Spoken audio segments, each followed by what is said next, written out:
Hey, what you want, honey? This is where you'll find Rhonda Sneed on nearly any given day.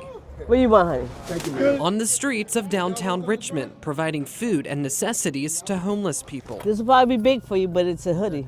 It's a 3X. For years, she's been helping this vulnerable population through her organization, Blessing Warriors, which relies on community donations. And now you want something to drink, sir? That's why she's outraged to learn that another organizer allegedly misused money given by the city of Richmond that was meant to fund homeless shelter operations. It's heart-wrenching every day to see this, every day, and to money be given to you and you just abuse it for your own purposes while people suffer every day.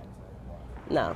Federal court records show that Kia Player of RVA Sisters Keeper is charged with 1 count of wire fraud, accused of embezzling thousands of taxpayer dollars by submitting falsified and fabricated invoices to the city for shelter services that never happened. According to filings, the timeline starts in August 2022, when Player sent an application to the city seeking funding to run a winter shelter that would serve homeless women and children.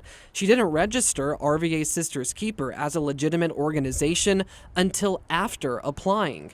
Despite that, Richmond ended up selecting them as a vendor, and the city council signed off on giving them $995,000 in government funds. At the time, Sneed said that she had never heard of RVA Sisters Keeper. We looked it up. We tried. We couldn't find anything. It didn't seem like anybody. Just somebody off the street say, I'm going to open up a shelter, and the city gives them $1 million. The shelter operated from October 2022 through April 2023. Prosecutors say over the course of the scheme, Player generated 35 falsified invoices, including some that totaled $170,000 for meals ordered through a made-up catering business. In reality, prosecutors say Player paid her own mother, who is an RPS cafeteria worker, $4,000 a month to provide meals to the shelter, and some of that food she occasionally took from the school. Player also allegedly forged invoices showing non-existent or inflated services for laundry, pest control, cleaning, and $48,000 in contractor work that wasn't performed. All the while, prosecutors say the shelter's roof leaked and 40 homeless people had to share 1 shower and 2 bathrooms, which were never upgraded. Sneed says she visited the facility once and was concerned by what she saw. It was chaos. It was a lot of people, a lot of kids, men and women, just in a massive room.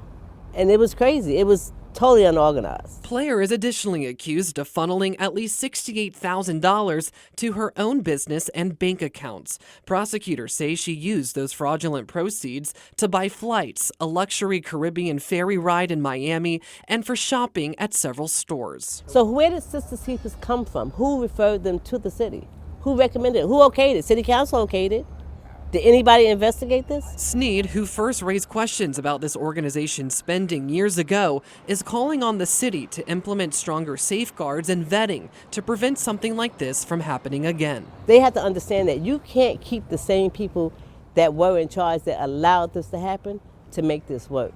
They have to clean house.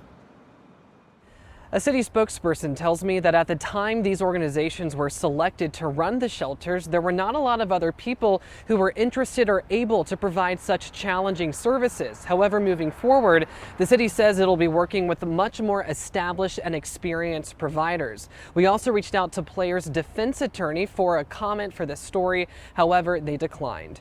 I'm Tyler Lane for CBS 6 News.